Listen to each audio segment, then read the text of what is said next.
The Forgotten Cabin in Elkwater Pines. It happened in the fall of 2019, just a few weeks before Halloween. I was 27 and newly engaged to my fiancée, Sasha, who had just landed a freelance gig photographing wilderness lodges across Alberta, Canada. She invited me along for a quick weekend trip to a tiny town called Elkwater, nestled deep within Cypress Hills. It was supposed to be a romantic break, a digital detox in a remote log cabin. We arrived on a foggy Friday afternoon, the pine trees towering around us like quiet sentinels. The roads had turned to dirt miles before, and by the time we reached the lodge, we had zero cell signal. Our cabin, named Birch Hollow, stood alone by a lake, its reflection ghosting across the still, silver water. It was rustic but charming. Creaky floors, a wood-burning fireplace, a deer skull above the hearth. The kind of place that made you whisper without realizing it. The property owner, a hunched old man named Nevin, gave us the keys and warned, "Weather gets strange out here. A storm rolls in, and you might hear things. Don't follow voices. Ever." Sasha laughed. "That's straight out of a horror movie." But Nevin didn't smile. He just nodded and walked back into the woods without another word. That night, we lit candles, made soup from a packet, and drank wine by the fire. No internet, no phone, just the sound of logs cracking and distant loons calling across the lake. For the first time in months, I felt at peace.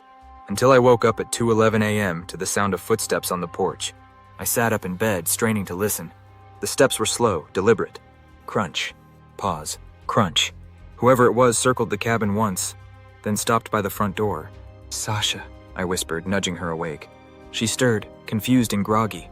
Then we both heard it. A knock. 3 soft taps. Then silence. I grabbed the fireplace poker and tiptoed to the door, heart in my throat. I peered through the peephole. Nothing but fog. No footsteps, no silhouette. When I opened the door a crack, cold mist rushed in, but the porch was empty. Just damp wood and pine needles. Sasha joined me at the doorway.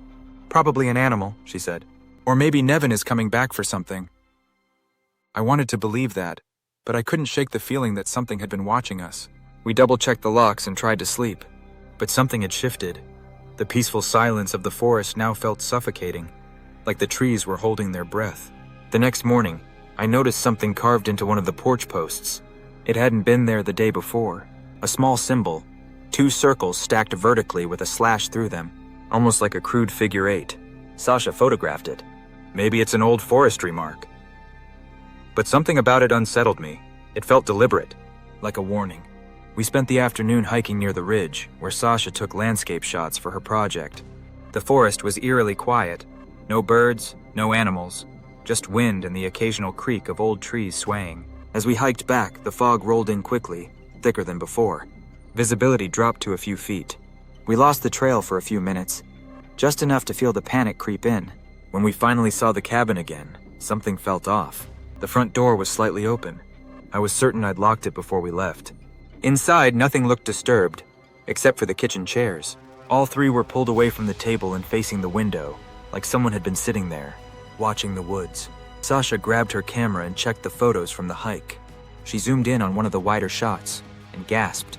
In the background, barely visible through the trees, stood a figure. Tall, emaciated, completely still.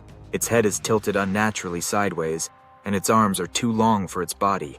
We hadn't seen anyone else on the trail, and the figure wasn't there in the next photo, taken just seconds later. We packed our bags right then. I didn't care if the trip was cut short. Something was wrong with that place. But when we got in the car and tried to leave, the dirt road had turned into thick, impassable mud. Rain had started during our hike, and now the only path out was gone. We had no cell signal, no GPS, just trees and silence. Night fell fast. Around 8 p.m., we heard it again. Footsteps, this time on the roof. Sasha froze mid-step in the cabin. We looked at each other, then up at the ceiling. Slow, dragging footsteps moved from one end of the roof to the other, then stopped directly above the bedroom. She grabbed her camera. I held the poker again, my hands trembling. Then the whispers started. Faint, indecipherable murmurs are coming from the trees beyond the cabin. They moved, left to right, back to front, like a chorus of lost voices trying to find their way inside. I yelled, "Who's out there?" Silence. Then from the edge of the woods, a reply. "You left the door open."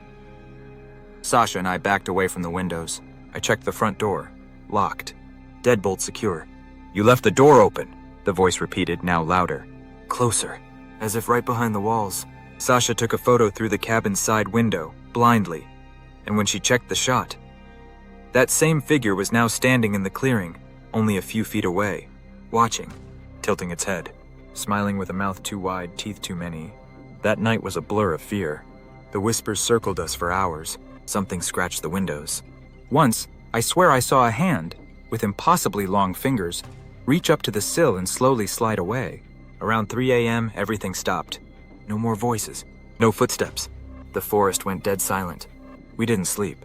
At first light, we left everything behind and hiked out on foot, slogging through mud and mist until we reached the main road. A passing ranger picked us up. When we looked back from the truck bed, the cabin was already hidden by trees, like it had never been there. Back in the town, we found Nevin and told him everything. He just nodded grimly. "You saw the Watcher. Not many do and come back the same." "What was it?" Sasha asked. He looked out the window and said, "Something that belongs to the land. It remembers people, and it likes to be remembered." "That symbol on the porch?" He said it was the mark of the Watcher, a warning from the old tribes that this place was not for sleeping, not for staying. We left Alberta that same day. Sasha never finished her photography project. And even now, when we look through her memory card, some of the photos are missing, replaced with black static or a wide, staring eye. I don't go near forests anymore, especially ones that remember you. Story number 2, The Passenger Who Never Got Home. It was late November of 2021, a rainy Thursday night in Seattle, and I had just turned 23 a few weeks prior. I'd recently moved here for a fresh start after a rough breakup and some family drama back east. I worked as a barista during the day and spent most evenings decompressing, usually with a book or some indie horror flicks. But that night, my roommate Mira dragged me out to this low-lit bar tucked away in Capitol Hill. I wasn't really in the mood, but she insisted I needed to feel alive again. A couple of cocktails later, I decided she wasn't wrong. We danced, laughed, and drowned the past in tequila shots. By 1:45 a.m., I started feeling nauseous. Maybe the mix of gin, wine, and regret wasn't the best idea. I told Mira I was heading home and stepped out into the rain. The streets were slick and empty, only the neon reflections dancing in puddles. I opened the Lyft app since my old hatchback had been in the shop all week. A driver popped up nearby. Harper, 5 stars, less than 5 minutes away. The profile photo showed a pale woman, probably in her 40s, with sharp cheekbones and a blank expression. Her car was listed as a silver 2011 Toyota Camry. She wasn't smiling in the picture, just staring into the camera like she was staring through it. Something about her eyes made my stomach twist, but I shrugged it off. 5 stars meant safe, right? 2 minutes later, a silver Camry rolled up beside me. No honk, no wave, just parked. I hesitated for a second, drenched from the rain, then climbed into the back seat. The car smelled faintly of mildew and lavender, like someone had tried to cover something up. The front dashboard was clean, too clean. No personal items, no phone mount, not even a pair of sunglasses. Harper didn't turn around or say hello. Instead, in a low, raspy voice, she asked, "Where to?" I gave her my address in Fremont. Without acknowledging me, she started driving. I immediately noticed we weren't heading toward the highway. In fact, we were going the opposite way, deeper into the industrial side of town, where warehouses lined the empty streets like sleeping giants. "Hey, I think you're going the wrong way," I said, trying to keep my tone light. She didn't answer, just turned down a narrow street flanked by towering chain-link fences. My phone buzzed in my hand. Mira had texted, "Get home safe." I didn't reply. My fingers had gone cold. I opened Google Maps and typed in my destination.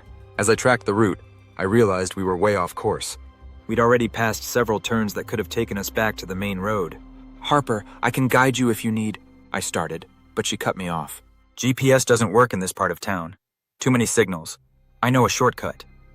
A shortcut? In a dead zone of the city at 2 a.m. in the rain? My pulse quickened. I tried the door handle. It didn't budge. Child lock. That's when I saw it. The knife.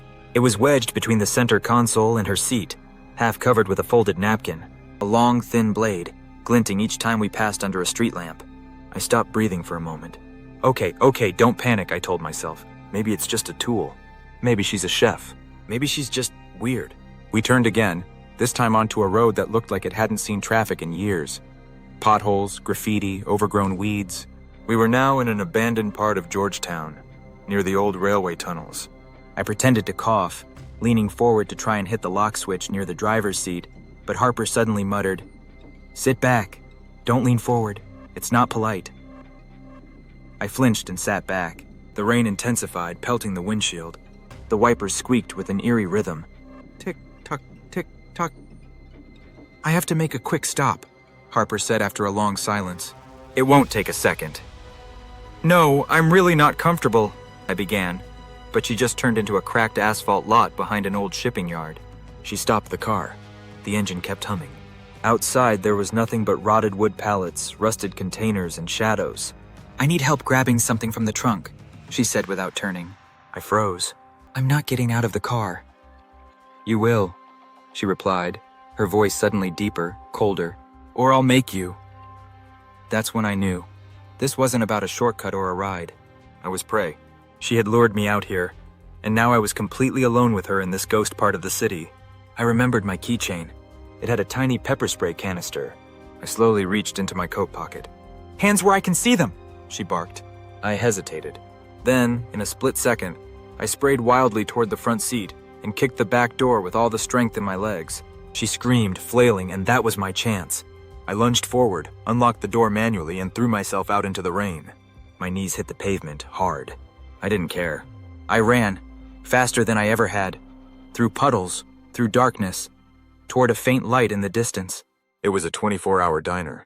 When I stumbled in, soaked and shaking, the waitress behind the counter immediately asked if I was okay.